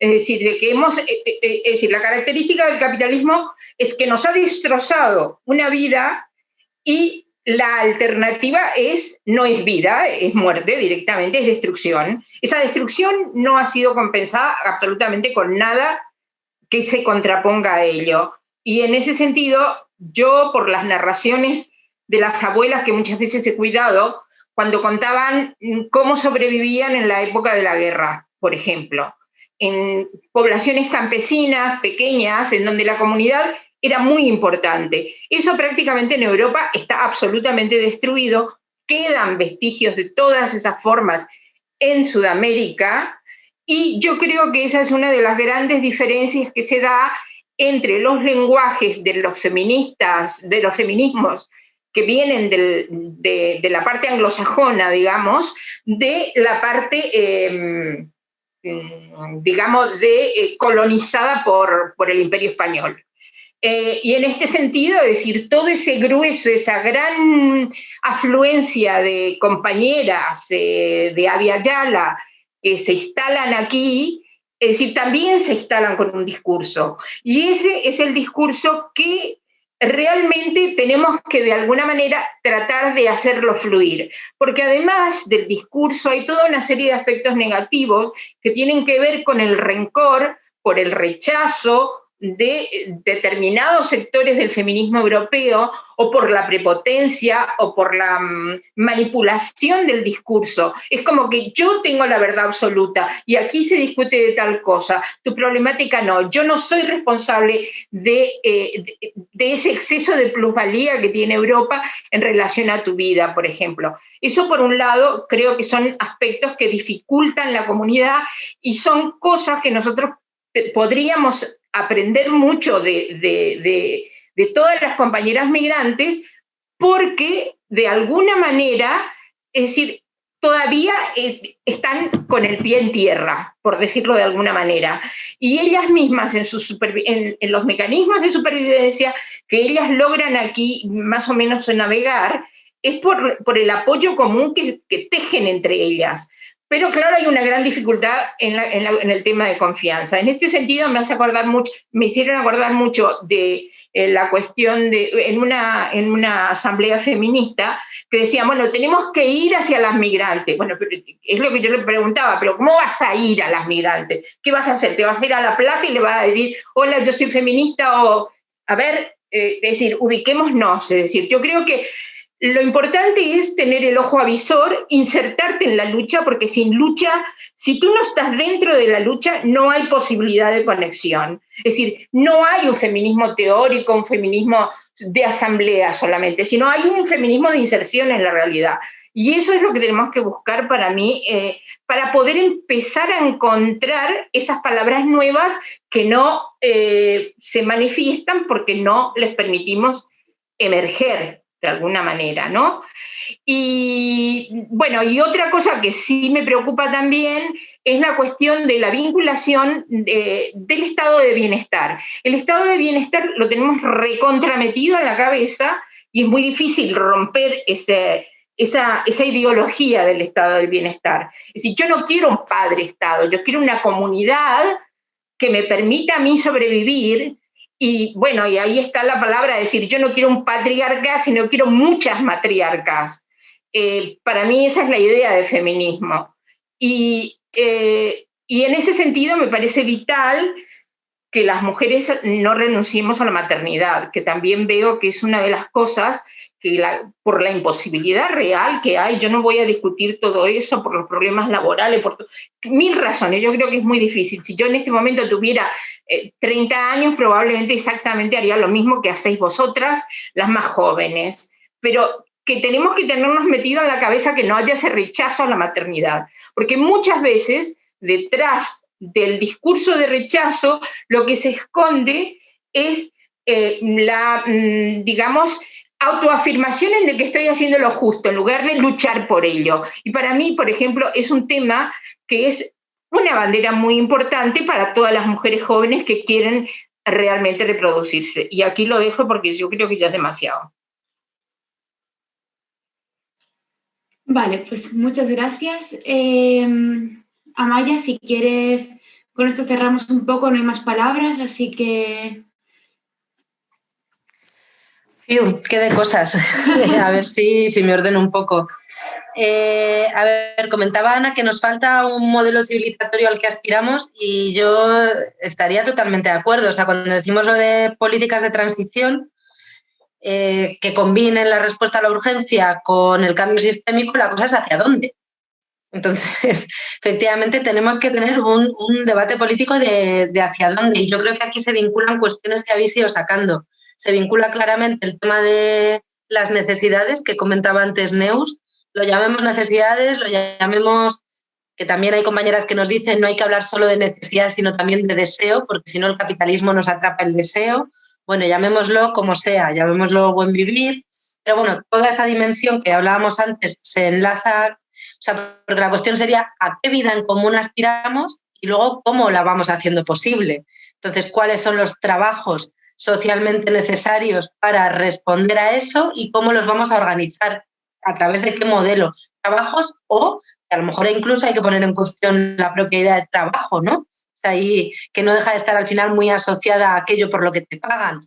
Entonces, bueno, que de acuerdo en este modelo civilizatorio y el papel, yo creo que aquí también hay un debate fundamental, el papel que en ese modelo, que además cuando decimos modelo, porque esta es otra, en el marco del capitalismo parece que hay que tener un manual de instrucciones del IKEA para poder hacer cualquier lucha política. Y si no lo tienes, si no tienes el modelo civilizatorio ya perfectamente niquelado, es que estás hablando en el vacío. Entonces, ¿cómo decimos? No, tenemos ideas, tenemos planteamientos, pero son debates que vamos a ir haciendo en el camino, e iremos confundiéndonos y nos reconduciremos, ¿no?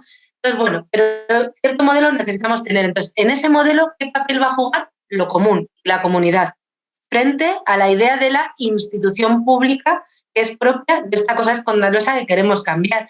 Entonces, efectivamente, yo creo que todo lo que tiene que ver con lo común y la comunidad, que también lo planteaba Sue el otro día, ¿no? Entre las feministas marxistas más autogestionadas, que apuestan más por esta idea de comunidad, frente a otras que apuestan más por los mecanismos del estado del bienestar.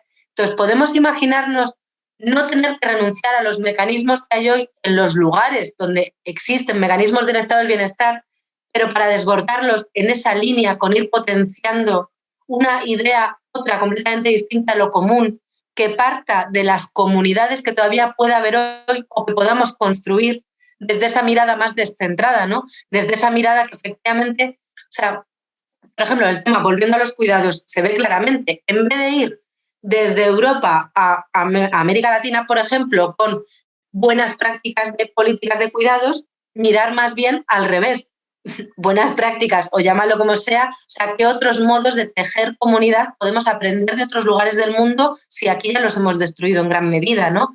Entonces, como que la mirada sea al revés, la de vuelta, ¿no? Entonces, ¿qué papel juega la comunidad en ese modelo civilizatorio? ¿Qué hacemos con los trabajos? Porque planteaba Ana, por ejemplo, que al final el empleo siempre está en el centro. Efectivamente, yo creo que eso es un problema, que nos cuesta mucho más mirar más allá del empleo o de decir la redistribución de los trabajos. Es que hay que hacer una reorganización radical de los trabajos, redistribuirlos, revalorizarlos, pensarlos de otra manera, construir nuestras identidades en torno a los trabajos también de otra forma, porque efectivamente, ¿cómo puede ser que seamos tan críticas con el sistema y si el sistema no nos ofrece un empleo, no nos paga por nuestro tiempo, nos sentimos vacías? O sea, no es ya que caigas en la precariedad material, es que muchas veces pierdes la identidad o te deprimes si no consigues un empleo porque parece que no vales nada. Entonces, ¿qué otros modos de construir nuestras identidades que huyan del de la buena madre y esposa, pero tampoco caigan en el del trabajador reconocido por un sistema que le paga? Entonces, ¿qué otros modos de construir nuestra propia forma de estar en el mundo, ¿no? Y de nuevo esto, mirándonos desde otros lugares del mundo, a lo mejor tenemos más pistas, ¿no? Entonces, sí, hay muchísimas cuestiones que reconstruir en términos de modelo civilizatorio, pero de reconstruir las identidades, ¿eh? Yo creo que aquí, por ejemplo, la masculinidad construida en torno al empleo, el lío que tenemos quienes nos leemos como mujeres, entre esa identidad más masculinizada, la de madre y esposa a la que hemos renunciado, pero luego al final, porque planteas, María Rosa, lo de la maternidad, yo creo que hay muchas mujeres que están renunciando, pero para mí el problema no sé si sería tanto la renuncia como durante un largo tiempo en mi vida renuncio porque parece incompatible con otras cosas y luego al final me entran las prisas. Al final quiero cumplir mi deseo de maternidad y como he llegado tarde, entonces no voy a decir que toda reproducción asistida sea porque aplazamos, pero creo que hay un elemento aquí también y que el feminismo, al señalar la incompatibilidad de ser madre con hacer otras cosas en la vida, hemos alimentado ese posponer la decisión, pero luego llegas al final y cuando entra el deseo de maternidad es que cuesta mucho frenar, o sea, es un poco como contra todo, ¿no? ¿Y dónde nos metemos ahí también? ¿En qué dinámicas? O sea, yo creo que hay unos debates enormes y tienen que ver con cómo construimos quiénes somos, ¿no? En el mundo y no de una manera individual, sino como decíais, en colectivo, que esto no es que cada quien nos construyamos nuestro sitio, sino que encontremos sitios juntas, ¿no?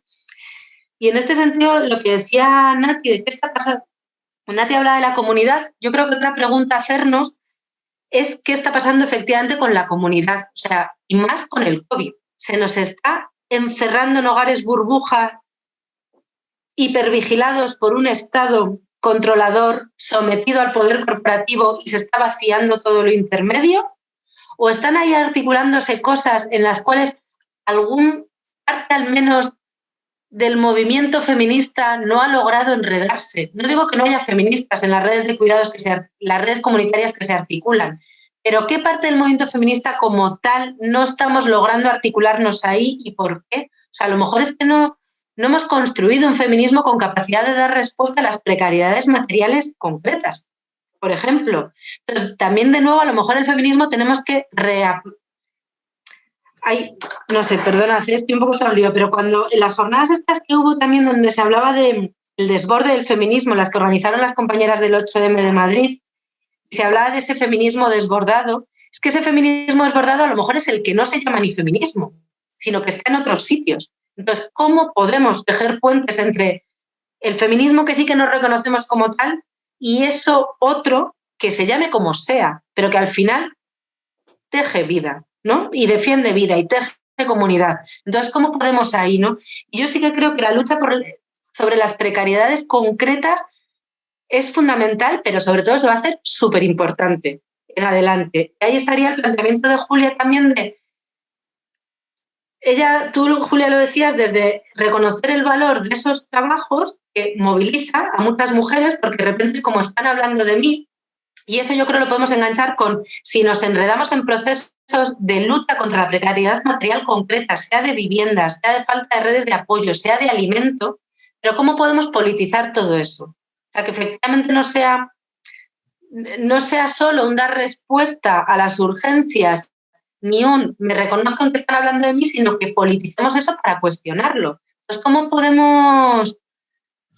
Bueno, veo que me estoy enredando y ya no termino de decir nada, pero que sí, que creo que por ahí hay cuestiones, hay una fuerza política enorme en responder a la precariedad material concreta y en enganchar con que un montón de mujeres entiendan que se está hablando de mí, no solo de mujeres, sino se está hablando de mí porque se habla de mis trabajos o se está hablando de mí porque se está haciendo frente a mi precariedad, pero cómo de ese se está hablando de mí, de esa fuerza política, podemos conjuntamente canalizarla. Y no me estoy refiriendo a que vayamos las listas a enseñar política a quienes están solo en la vida concreta.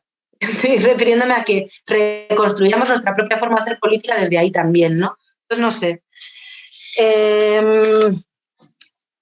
Y bueno, con el tema tú decías, Rosa, lo de yo no quiero un padre Estado, yo vincularía la crítica al estado del bienestar. Creo que otro debate que no tenemos, bueno, debates, no hago más que hablar de debates como si hubiera que estar todo el rato hablando, pero bueno, es el tema del Estado-Nación.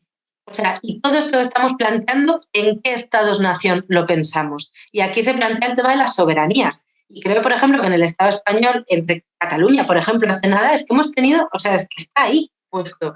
Entonces, ¿por qué tipo de estructuras políticas también apostamos? Pues yo creo que con los Estados-Nación herederos de una historia de colonialismo tampoco podemos hacer estas apuestas políticas. Entonces, que una apuesta política feminista tendría que ser por las soberanías territoriales, por una cuestión de sostenibilidad ambiental, por una cuestión de sostenibilidad, o sea, como pasar en ese modelo civilizatorio de planteaba Ana, hacia modelos socioeconómicos más territorializados, más pequeños, menos complejos, y esto pasa por la apuesta por la soberanía y también en clave de que necesitamos sistemas económicos donde veamos más de cerca lo que haces y las consecuencias que tiene. Porque si lo que haces tiene unas consecuencias en un sistema que es grandísimo en el otro lado del mundo sobre gente que nunca vas a conocer, es muy fácil desresponsabilizarte. Pero si lo que haces tiene consecuencias directas sobre alguien a quien ves, es mucho más fácil. Entonces, en este paso hacia modelos socioeconómicos más pequeños, la soberanía feminista y la crítica a los Estados-Nación, ¿qué papel ocupa también, no? Yo creo que por ahí también hay una cuestión fundamental. Y bueno, tenía más cosas. Con el tema comentabas, Julia, lo de la pérdida de calidad del servicio en los trabajos de cuidados. Yo creo que en estos trabajos de cuidados, en el sentido de cuidado, de atención a la dependencia, se ve claramente lo que a veces hemos llamado la enfermedad del coste. O sea, que es que bajo una lógica capitalista, estos son sectores que nunca van a ser plenamente rentables y que porque se basan en un montón de trabajo humano. Entonces, en un montón de afecto, en la calidad de la relación. Entonces, son deficitarios de por sí y porque además se dirigen a quienes no pueden a su vez ir al mercado a lucrarse para luego poder pagarlo, sea gente mayor o menores. Entonces, son quizá momentos de la vida donde más fuerte es la contradicción capital-vida y sectores laborales donde más fuerte es la contradicción. Entonces, por eso mismo, quizá la apuesta feminista tendría que ser, es que aquí no se puede hacer negocio. Entonces, si es un sector esencial, hay que prohibir el ánimo de lucro. O sea, no es que queramos servicios públicos, es que a lo mejor no puede haber residencias privadas, porque se tienen que mover por unos criterios radicalmente distintos, efectivamente. Pero esta, de nuevo, yo creo que no tenemos fuerza política para plantear esto a día de hoy, que se publifiquen todas las residencias o que incluso se prohíba el que pueda hacerse negocio con esto, porque el negocio se hace o dando servicios de muy mala calidad a quien no los puede pagar o explotando la ética reaccionaria del cuidado de las trabajadoras.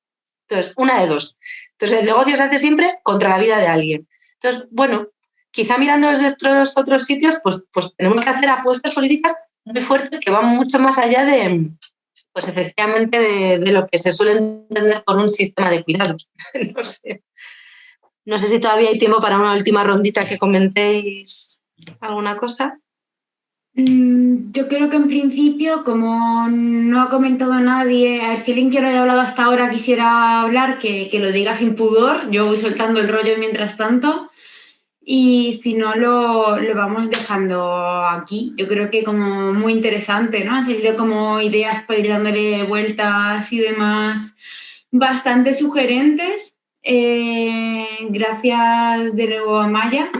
Sí que es cierto que siempre hay un diálogo, ¿no? Y que hay como una construcción colectiva y un proceso y demás, pero bueno, siempre viene bien también poder tener como ese feedback, ¿no? A todas las participantes del curso, recordaros que tenemos la siguiente sesión el martes que viene, ¿vale? A la misma hora, que contaremos con Verónica Gago desde Argentina. Va a ser una sesión, yo creo, como bastante interesante también. Y bueno, pues eso, que muchas gracias por estar aquí en segundo día y nos vemos la semana que viene. Bueno, pues muchas gracias a todas y iremos haciendo esos diálogos que comentabais. Venga, hasta luego. Chao.